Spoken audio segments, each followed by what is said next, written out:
Hello दोस्तों, कैसे हैं। दोस्तों, भगवान श्री कृष्ण ने बताया कि मनुष्य को उसके छल का फल अवश्य मिलता है। एक बार भगवान श्री कृष्ण अपनी नगरी में अपने स्वर्ण सिंहासन में बैठे हुए थे।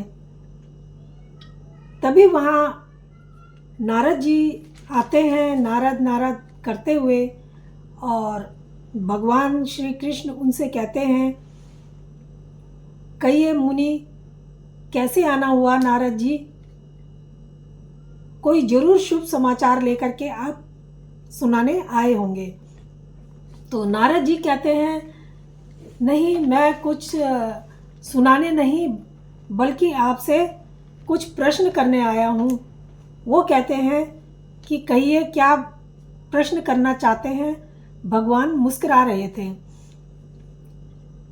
वो कहते हैं, नारद जी कहते हैं कि हे प्रभु, मनुष्य को भगवान ब्रह्मा जी ने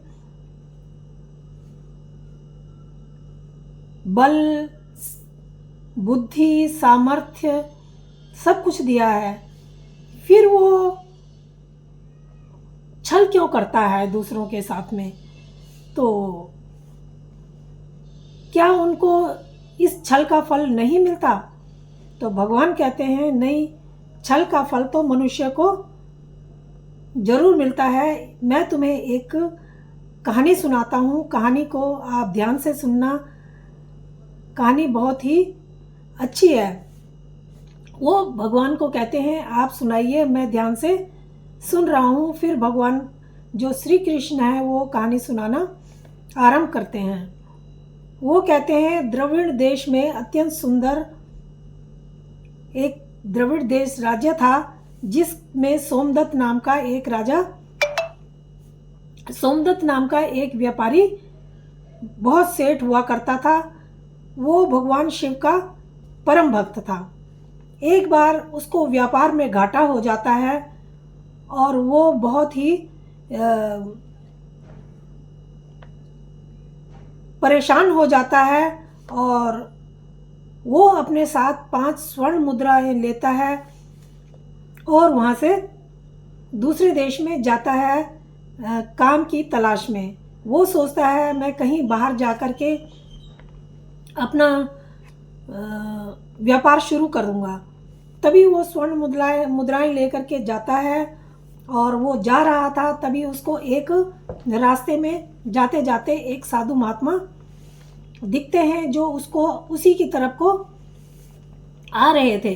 वो सोचता है कि चलते चलते तो मैं बहुत थक भी गया, और पीछे मुड़ के देखता है तो साधु कोई आ रहे हैं। वो सोचता है, इनके साथ चला जाऊं, इनसे पूछता हूँ कहाँ जा रहे हैं, दोनों साथ जाएंगे तो रास्ता आराम से कट जाएगा।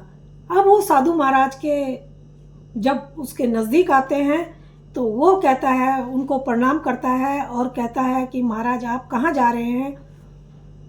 जो साधु महाराज होते हैं उसकी बात का कोई जवाब नहीं देते, और उसी से प्रश्न करते हैं कि हे पुत्र, तुम कहाँ जा रहे हो? तब वो बताता है कि मुझे व्यापार में बहुत घाटा हो गया है और मैं व्यापार करने के लिए दूसरे देश में जा रहा हूँ। साधु और फिर दोनों के दोनों साथ चलने लगते हैं। दोनों चुपचाप से चले जा रहे हैं।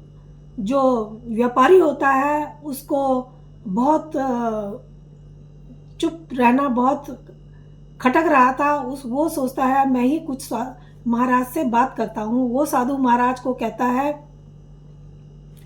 कि महाराज, आप मुझे कुछ कहानी सुनाइए जिससे रास्ता आराम से कट जाए, कोई थकावट महसूस नहीं होगी। साधु ने कहा, हे पुत्र, तुम दूसरे देश में व्यापार के लिए जा रहे हो, मैं कहानी तो सुना दूंगा, पर उसके बदले तुम्हें मुझे स्वर्ण मुद्रा एक देनी होगी। वो सोचता है कि कोई बात नहीं, एक स्वर्ण मुद्रा मैं दे दूंगा तो कोई बात नहीं। वो साधु को एक स्वर्ण मुद्रा देता है और कहानी सुनाने को कहता है। साधु कहता है, तुम दूसरे देश में व्यापार करने के लिए जा रहे हो, अगर तुम्हें कोई काम ना मिले तब भी तुम खाली मत बैठना और कोई ना कोई काम करते रहना। इससे और जब कोई काम मिले तो किसी से कोई शर्त मत रखना। वो महात्मा ने कहा कि पुत्र, मेरी कहानी समाप्त होती है। वो कहता है ये कहानी थोड़ी थी, ये तो एक सीख थी। महात्मा कहते हैं ये एक सीख थी जो बहुत काम की है, और तुम इसे याद रखोगे तो जीवन में ये तुम्हारे बहुत काम आने वाली है। अब वो सोचता है कि कहानी तो ख़त्म हो गई, अब मैं क्या करूं। वो फिर कहता है महात्मा को कि आप दूसरी कोई कहानी सुनाइए। महात्मा कहते हैं ठीक है, लेकिन मैं एक कहानी का एक स्वर्ण मुद्रा लेता हूँ, अब तुम्हें मुझे फिर एक और देना पड़ेगा। वो कहता है कोई बात नहीं। वो साधु महाराज को एक मुद्रा देता है। फिर कहता है, साधु महाराज कहते हैं ठीक है बेटा, अगर कभी किसी के धन पर धोखे या चालाकी से अपना हक मत जताना, दूसरे की चीज़ को मिट्टी समझना, उस पर कभी नियत मत रखना, अपनी नियत कभी खराब मत करना। अब वो बोलते हैं मेरी कहानी यहीं पर समाप्त होती है।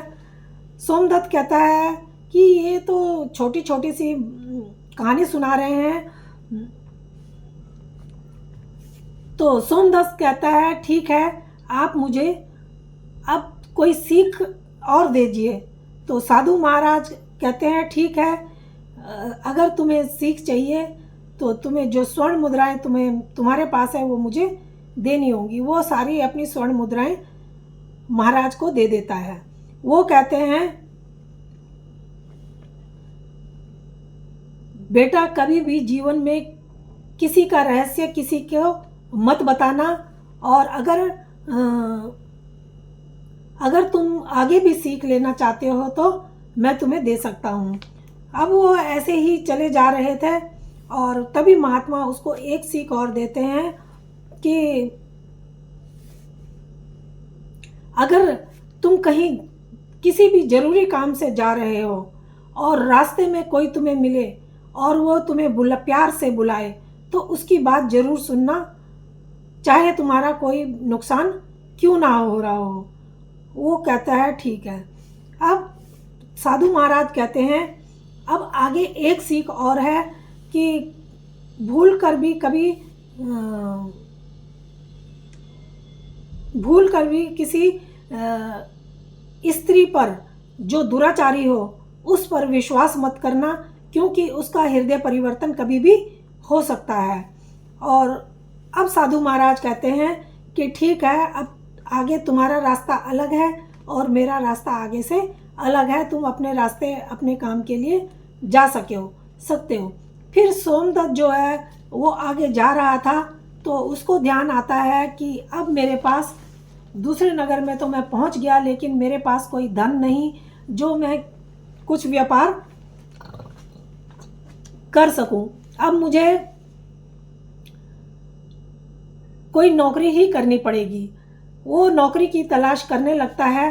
तभी उसको एक धर्मेंद्र नाम का आदमी मिल जाता है जो राजा के दरबार में काम करता था। वहाँ का राजा जो होता है उसका नाम होता है सुमन। उसके यहाँ वो काम करता था और घोड़ों के अस्तबल में घोड़ों की देखभाल किया करता था।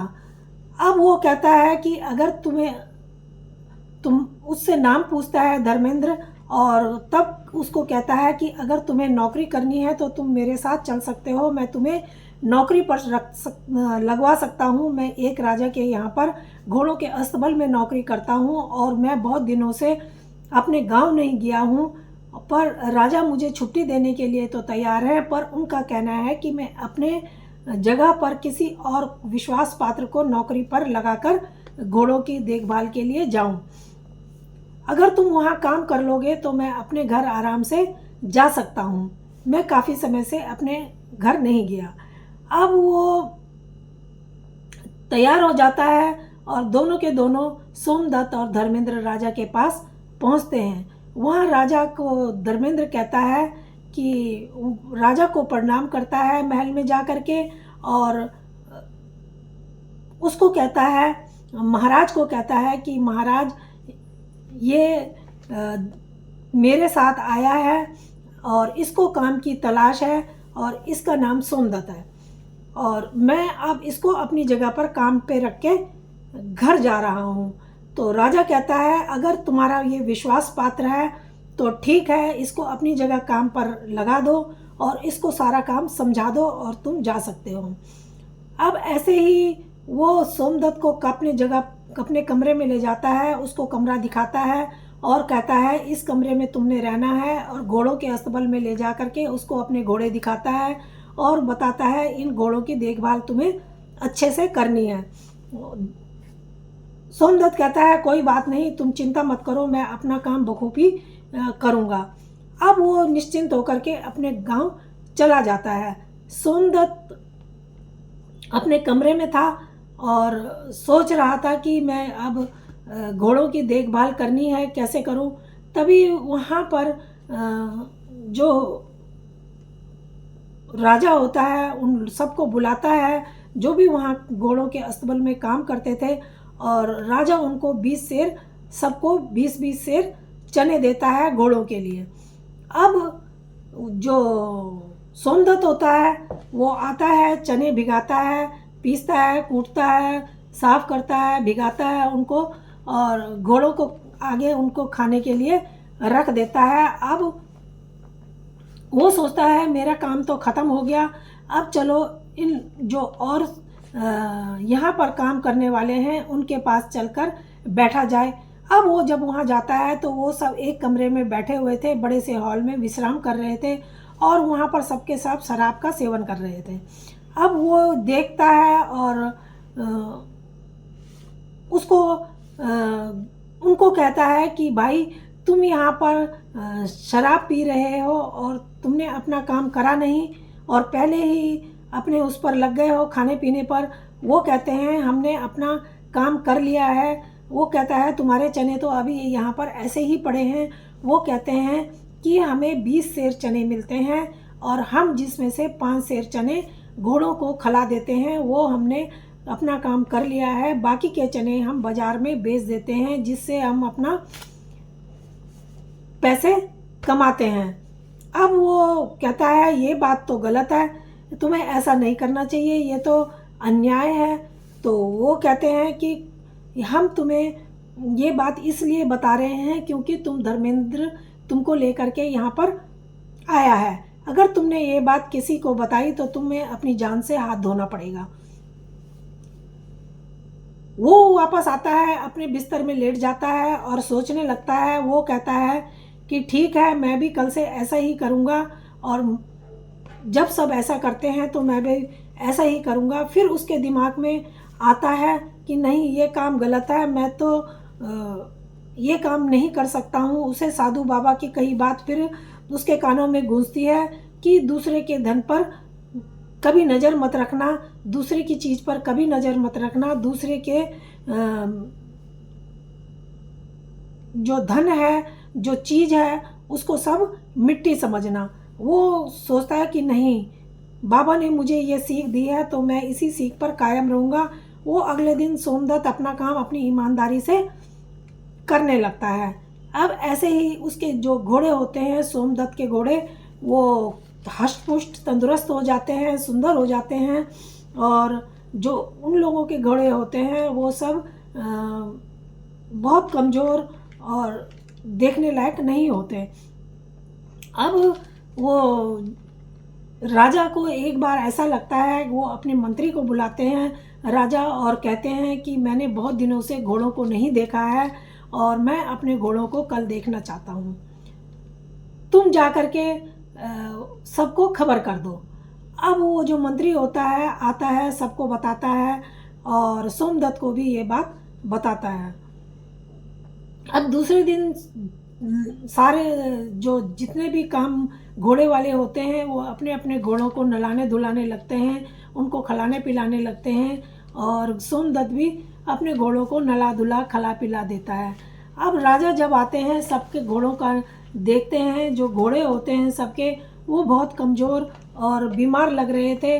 जब वो सोमदत्त के घोड़ों के पास आते हैं तो उसको देख करके, सोमदत्त के घोड़ों को देख करके राजा को बहुत खुशी होती है। राजा उसको कहते हैं हम तुम्हारे काम से बहुत खुश हैं, तुम्हारे घोड़े बहुत तंदुरुस्त हैं। उसको राजमहल में अपने राजा बुलाते हैं कि तुम मेरे राज दरबार में आना। फिर वो राजा वसुम के दरबार में जाता है और राजा उससे पूछते हैं कि क्या बात है, जितना चने मैं सबके घोड़ों के लिए देता हूँ उतना ही तुम्हारे घोड़ों के लिए देता हूँ, तो तुम्हारे घोड़े इतने अच्छे कैसे हैं? और तुम क्या वही हो जिसको धर्मेंद्र लेके आया था? वो कहता है कि हाँ महाराज, मैं वही हूँ, मेरा नाम सोमदत्त है, मैं वही हूँ जिसको धर्मेंद्र लेकर के आया था। राजा कहते हैं कि तुम्हारे घोड़े इतने हट्टे कट्टे कैसे हैं? वो कहता है कि इसके लिए मैं आपको ये बात बता सकता हूँ, लेकिन आपको उन घोड़े वालों को सबको यहाँ पर बुलाना पड़ेगा, उनके आगे ही मैं सब ये बात बताऊँगा। तो राजा सब भेज के मंत्री को सबको बुलाते हैं, सब लोग आते हैं। वो सोचते हैं पता नहीं क्या बात है जो राजा हमें बुला रहे हैं। जब सब वहाँ पर आते हैं तो राजा पूछते हैं कि बताओ क्या बात है। तब वो बताता है कि आप जो 20 सेर चने देते हो उसमें से 5 सेर चने ही ये लोग घोड़ों को खिलाते हैं, बाकी ये लोग बाज़ार में बेच देते हैं। राजा कहता है कि ये बात तो बहुत गलत है। राजा को बहुत क्रोध आता है और वो उनको कहता है सच सच बताना वरना तुम्हें मृत्यु दंड दिया जाएगा। क्या तुम ये जो बता रहा है तुम ऐसा ही करते हो? वो कहते हैं हाँ महाराज, अपनी गलती मानते हैं और राजा से क्षमा प्रार्थना करते हैं कि हमें माफ़ कर दो, आगे से हम ऐसे नहीं करेंगे। राजा तो बहुत क्रोधित होता है, लेकिन जो सोमदत्त होता है वो राजा से कहता है कि महाराज इन्हें माफ़ कर दीजिए, ये आगे से ऐसी गलती नहीं करेंगे। और फिर उसके बाद राजा उनको माफ़ कर देते हैं और सोमदत्त को कहते हैं कि आज से मैंने तुम्हें इनके ऊपर का मुख्य निरीक्षक घोषित कर दिया है। अब तुम्हारी जिम्मेवारी है कि सब घोड़ों के ऊपर नज़र रखना और इन लोगों के ऊपर भी नज़र रखना। अब वो कहता है कि ठीक है। अब राजा उसको खुश होकर के एक अंगूठी देते हैं हीरे की और कहते हैं इस हीरे की अंगूठी को दिखा करके तुम महल में कहीं भी आ जा सकते हो, तुम्हें कोई रोक टोक नहीं होगी और तुम्हारे को मैं 600 अशर्फियाँ भी महीने में दिया करूँगा। अब वो बहुत खुश होता है और अपनी अपनी जगह सब आ जाते हैं। फिर सोमदत्त उनको कहता है अभी तो मैंने तुम्हें राजा से बचा लिया, लेकिन आगे से ऐसी गलती मत करना और फिर मैं कुछ नहीं करने वाला। वो कहते हैं सोमदत्त को नहीं भाई, आगे से हम ऐसे काम नहीं करेंगे। तो धर्मेंद्र का भी अब आने का टाइम हो रहा था, वो भी कुछ दिनों में लौट के आ जाता है। जो धर्मेंद्र आता है तो उसके साथ काम करने वाले सब धर्मेंद्र को पहले ही सारी खबर जो बात हुई थी सब उसको बता देते हैं। धर्मेंद्र उनको कहता है तुम चिंता मत करो, सोमदत्त को तो मैं सबक सिखाऊंगा, तुम चिंता बिल्कुल मत करो। अब वो अपने कमरे में आ गया और धर्मेंद्र जब सोमदत्त आता है धर्मेंद्र को देख करके बहुत खुश होता है और कहता है तुम आ गए, कब आए और सब ठीक ठाक है? वो कहता है हाँ मैं अभी आया हूँ और तुमने तो अपने कमरे को बहुत ही सुंदर ढंग से व्यवस्थित कर रखा है। वो कहता है सोमदत्त की तुम्हारी अनुपस्थिति में यहाँ पर बहुत कुछ हुआ और उसको धर्मेंद्र को जो भी राजा के साथ उन लोगों की बातचीत हुई थी वो सारा उसको बता देता है। लेकिन सोमदत्त तो अपनी तरफ से बता रहा था, लेकिन धर्मेंद्र को तो उन लोगों ने पहले ही सब कुछ बता दिया था और धर्मेंद्र उससे मीठी मीठी बातें कर रहा था और अंदर से उसके लिए गुस्से में था और सोच रहा था इसको तो मैं सबक जरूर ही सिखाऊंगा। अब रात को मौसम अचानक से ख़राब हो जाता है वो लेटे थे तो मौसम अचानक से ख़राब हो जाता है और बिजली कड़कने लगती है। तो वो सोचता है कि बारिश हो रही है, बिजली कड़क रही है, मैं अस्तबल में जा कर के एक बार घोड़ों को देख आता हूँ। जब उसकी आँख खुलती है तो वो फटाफट अस्तबल की तरफ निकल जाता है। इतने में वहाँ जो राजकुमारी होती है, उसका प्रेमी धर्मेंद्र अपने प्रेमी से मिलने के लिए बहुत बेचैन हो रही थी। वो वहाँ पर एक गुप्त रास्ता था, उससे धर्मेंद्र से मिलने के लिए आया करती थी। वो उसी गुप्त रास्ता था वो धर्मेंद्र के कमरे में खुलता था। राजकुमारी वहाँ से होती हुई सीधा धर्मेंद्र के कमरे में आती है। धर्मेंद्र उसको कहता है, तुम यहाँ क्यों आई? यहाँ पर तो इस समय सोमदत्त भी रहता है। तो वो देखता है तो सोमदत्त वहाँ पर बिस्तर में नहीं होता। तो वो दोनों फिर बातें करने लगते हैं और तभी वहाँ पर थोड़ी देर में सोमदत्त आता है। देखता है कि कमरे से आवाज़ें आ रही हैं। वो सोचता है कि किसी औरत की आवाज़ कमरे से कैसे इस समय आ सकती है। वो खिड़की से झांक के देखता है तो सोमदत्त के साथ राजकुमारी जो होती है वो बातें कर रही होती है। सोमदत्त देखकर आश्चर्यचकित रह जाता है। अब सोमदत्त बाहर खड़ा था और राजकुमारी के जाने की प्रतीक्षा कर रहा था, लेकिन काफ़ी देर हो जाती है। अब वहाँ से राजकुमारी जा नहीं रही थी और वो सोच रहा था कि बहुत देर हो गई है, अब मैं क्या करूँ।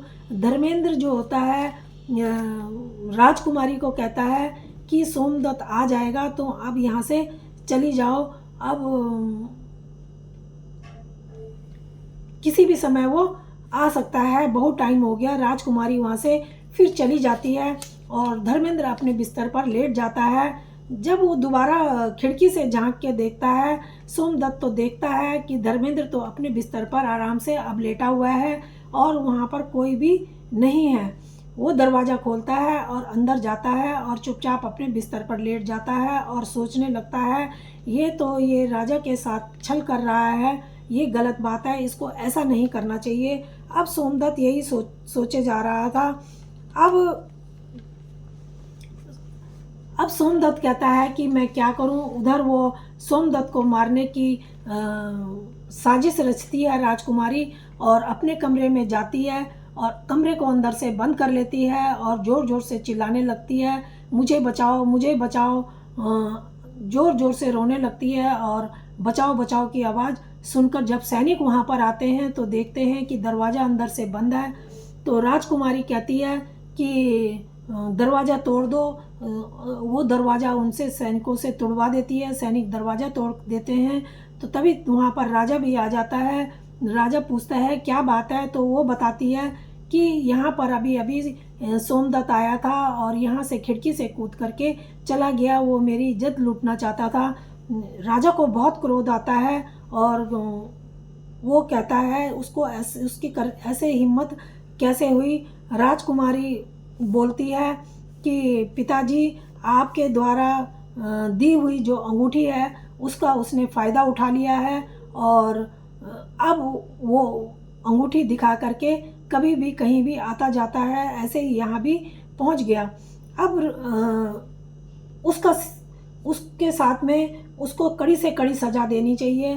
सज़ा कड़ी से कड़ी क्या, उसका जो सिर है वो मुझे किसी भी हालत में चाहिए। राजा को भी क्रोध आया होता है। वो कहता है ठीक है। राजकुमारी तो उसके बाद निश्चिंत होकर सो जाती है कि मेरा प्लान सफल रहा, लेकिन राजा को नींद नहीं आ रही थी। वो अब विचार कर रहा था कि इसको कैसे मारे और पहले सोचता है कि दरबार में बुला करके उसका सिर कलम कर दूंगा। फिर राजा सोचता है कि ऐसा करने से मेरी बदनामी होगी और राजकुमारी की भी बदनामी होगी, क्यों ना इसको चुपके से किसी तरीके से अलग रास्ते से हटा दिया जाए, मार दिया जाए। ना बजेगा बांस, ना बजेगी बांसुरी। अब राजा सुबह सुबह जो है निकलता है महल से शिकार के बहाने और वो सीधा भैरवनाथ से जाकर के मिलता है।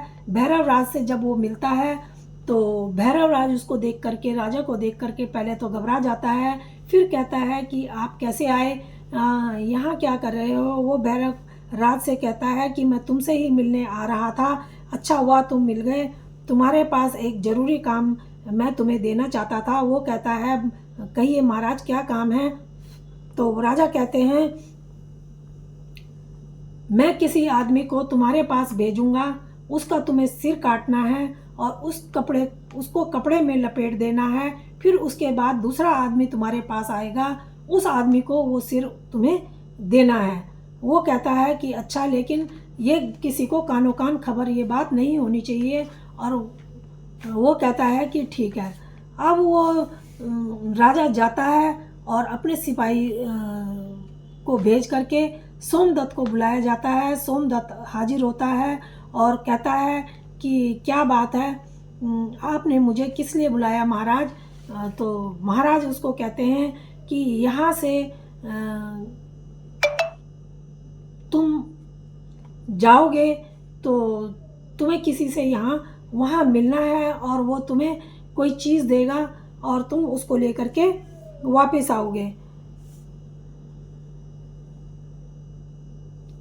वो कहता है कि ठीक है, आप चिंता मत करो। वो जो होता है वो सोमदत्त को कहता है कि तुम यहाँ से दक्षिण दिशा में जाना और वहाँ पर तुम्हें 5 मील दूर एक आदमी मिलेगा, वहाँ पर तुम्हें वो कुछ देगा, वो चीज़ तुम्हें मुझे ला करके देनी है। सोमदत्त कहता है कि ठीक है। सोमदत्त जाता है तो उसको रास्ते में जाते हुए कुछ साधु की टोली मिल जाती है जो आपस में ज्ञान चर्चा कर रही थी। वो उनके पास खड़ा होता है, सुनने लगता है। फिर उसको ध्यान आता है कि मैं तो राजा के काम से जा रहा हूँ। वो आगे जाने लगता है। तभी एक साधु बड़े प्यार से उसको आवाज़ लगाता है और कहता है कि बेटा कहाँ जा रहे हो, आओ बैठो, तुम भी ज्ञान चर्चा में शामिल हो जाओ। वो कहता है कि मुझे कहीं ज़रूरी काम से जाना है। फिर उसको वो साधु की दी हुई बात याद आती है कि उन्होंने कहा था कि कोई प्यार से बुलाए तो तुम्हें उसकी बात ज़रूर माननी चाहिए, उसकी बात ज़रूर सुननी चाहिए। वो वहाँ पर साधुओं के साथ बैठ जाता है और ज्ञान चर्चा में शामिल हो जाता है। इतने में उधर राजा जो होते हैं वो धर्मेंद्र को बुलाते हैं और कहते हैं कि तुम्हें 5 मील दूर दक्षिण दिशा में जा कर के जो एक आदमी मिलेगा, वहाँ पर तुम्हें वो कुछ देगा, उसको तुमने सीधा मेरे पास लाना है और उसको देखना नहीं है कि उसमें क्या है। अगर तुम देखोगे तो तुम मौत के घाट उतार दिए जाओगे। वो जाता है, कहता है ठीक है महाराज। अब वहाँ पर सोमदत्त के पहुँचने से पहले वहाँ पर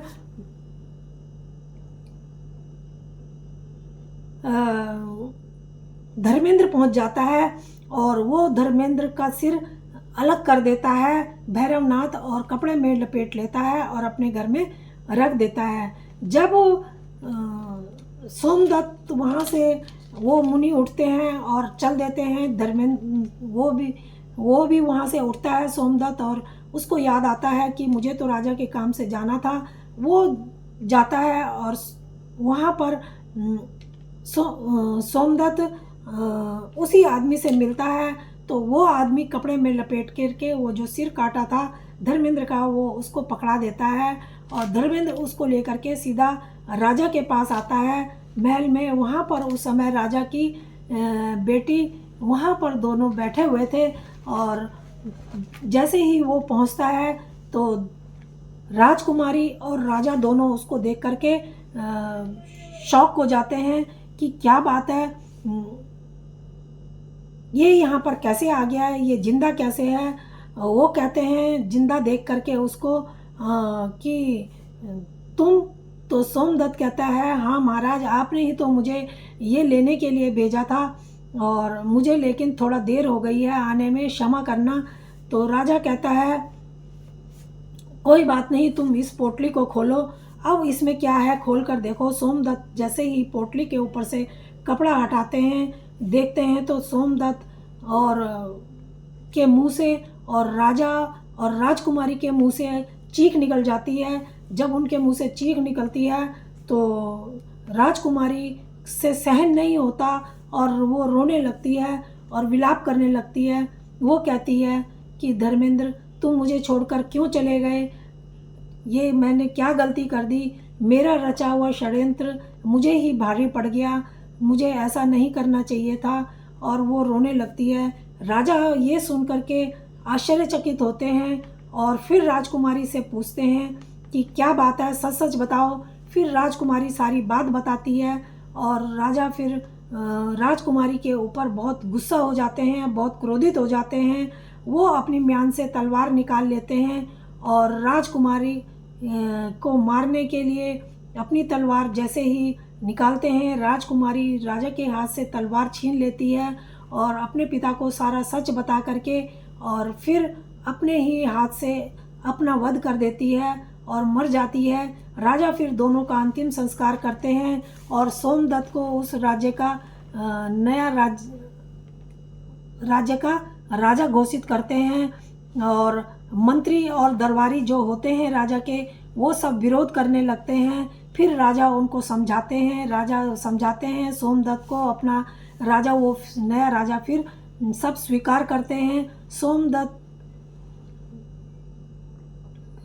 सोमदत्त का जो राज्याभिषेक होता है वो विधि विधान से करा जाता है। अब राजा जो होता है अपना संन्यास ले लेते हैं और वहाँ से चले जाते हैं। सोमदत्त अपने राज्य की देखभाल बहुत ईमानदारी से, बहुत ध्यान से करने लगता है और फिर सोमदत्त को याद आता है उस महात्मा की, जिस महात्मा ने उसको सोमदत्त को सीख दी थी। अब वो अपने घोड़े, अपने राजसी रथ पर विराजमान होकर के उस महात्मा के पास जाते हैं और उनको प्रणाम करते हैं और कहते हैं, महात्मा जी मैं आदित्यपुर का राजा घोषित हो गया हूँ, बन गया हूँ और आप एक साधु महात्मा हैं, आप ये ज्ञान मुझे बिना कुछ लिए भी दे सकते थे, परंतु आपने मुझसे वो स्वर्ण मुद्राएं लेकर के मुझे वो ज्ञान क्यों दिया, आप मुझे बताइए। तो साधु महाराज कहते हैं कि बेटा, मैं वो ज्ञान तुम्हें ऐसे भी दे सकता था, ये कोई बड़ी बात नहीं है, लेकिन जो फ्री में किसी को कोई चीज़ मिलती है तो वो उसकी कीमत को भूल जाता है, लेकिन अगर वो उसकी कीमत अदा करता है तो उस बात को वो हमेशा याद रखता है। तो इसीलिए मुझे इस धन की कोई आवश्यकता नहीं थी, तुम्हारे जो मुद्राएं हैं वो भी अभी मेरे पास ऐसे ही पड़ी हैं। फिर साधु महाराज जो होते हैं सोमदत्त को उसके वो जो स्वर्ण मुद्राएं होती हैं वो वापस करते हैं और कहते हैं कि बेटा, इनको किसी गरीब आदमी में बांट देना, ये मेरे किसी काम की नहीं है। सोमदत्त उनको लेता है और वापस आता है अपने महल में और उनका दान कर देता है। भगवान श्री कृष्ण कहते हैं, इसको कथा को सुनने के बाद आपको समझ में आ गया होगा कि मनुष्य को उसके छल का फल अवश्य मिल जाता है। तो दोस्तों, ये कहानी कैसी लगी? अगर अच्छी लगी हो तो प्लीज़ लाइक और सब्सक्राइब ज़रूर करना। धन्यवाद।